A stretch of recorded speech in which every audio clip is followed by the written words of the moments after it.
2025 সালের প্রাথমিক বিদ্যালয়ের শিক্ষার্থীদের বৃত্তি পরীক্ষা, ইবতেদায়ী পঞ্চম শ্রেণীর শিক্ষার্থীদের বৃত্তি পরীক্ষা, অষ্টম শ্রেণীর শিক্ষার্থীদের জুনিয়র বৃত্তি পরীক্ষা, মাদ্রাসা শিক্ষা বোর্ডের অষ্টম শ্রেণীর বৃত্তি পরীক্ষা সংক্রান্ত সকল তথ্য তোমরা কিভাবে জানতে পারবে সে বিষয়ে বিস্তারিত আলোচনা থাকছে আমাদের আজকের ভিডিওতে।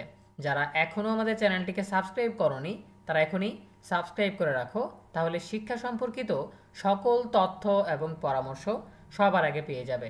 প্রিয় শিক্ষার্থীরা, তোমরা যারা সরকারি প্রাথমিক বিদ্যালয়ের বৃত্তি পরীক্ষার সকল তথ্য জানতে চাও এবং মাদ্রাসার ইবতেদায়ী পঞ্চম শ্রেণীর শিক্ষার্থীদের বৃত্তি পরীক্ষা সংক্রান্ত সকল তথ্য জানতে চাও, অষ্টম শ্রেণীর জুনিয়র বৃত্তি পরীক্ষা সম্পর্কে বিস্তারিত জানতে চাও, দাখিল অষ্টম শ্রেণীর বৃত্তি পরীক্ষা সম্পর্কে বিস্তারিত জানতে চাও বা অংশগ্রহণ করতে আগ্রহী, তোমরা সকল তথ্য কিভাবে পাবে সে বিষয়ে একটা সোর্স বা উৎস তোমাদেরকে বলে দিব। সেটা হচ্ছে আমাদের ইএনইবি চ্যানেলের প্লে লিস্ট অপশনে যখন তুমি চলে আসবে তখন এখানে দেখতে পাবে যে অনেকগুলো প্লে লিস্ট ওপেন হবে। এর মধ্যে আমরা তোমাদের জন্য ডেডিকেটেডলি একটা প্লে লিস্ট রেখেছি। সেই প্লে লিস্টের নাম হচ্ছে বৃত্তি পরীক্ষা 2025। এই প্লে লিস্টে তুমি যদি ক্লিক করো তাহলে বৃত্তি পরীক্ষা সংক্রান্ত সকল তথ্য এখানে পেয়ে যাবে। ঠিক আছে, সেটা প্রাথমিকের বৃত্তি পরীক্ষা হোক, ইবতেদায়ী বৃত্তি পরীক্ষা হোক, জুনিয়র বৃত্তি পরীক্ষা হোক কিংবা মাদ্রাসা বোর্ডের অষ্টম শ্রেণীর বৃত্তি পরীক্ষা হোক, 2025 সালের বৃত্তি পরীক্ষা যতগুলো আছে সকল বৃত্তি পরীক্ষার সকল তথ্য জানার জন্য আমাদের এই প্লে লিস্টে চলে আসবে। ঠিক আছে, সো এখন পর্যন্ত বৃত্তি পরীক্ষা সংক্রান্ত আমরা যেই আপডেটগুলো পেয়েছি এখানে তোমরা সেই সবগুলো আপডেট এখানে পেয়ে যাচ্ছ।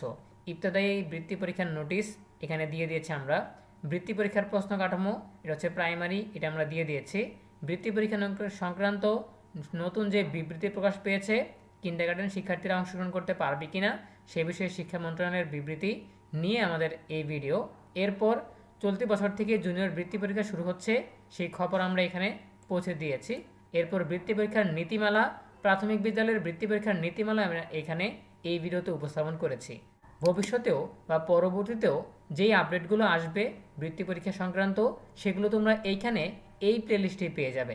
ঠিক আছে, সো যারা ইএনইবি চ্যানেলটিকে এখনও সাবস্ক্রাইব করনি তারা সাবস্ক্রাইব করে রাখো এবং বৃত্তি পরীক্ষা সংক্রান্ত সকল তথ্য সবার আগে জানার জন্য এই প্লেলিস্ট সবসময় ফলো করবে।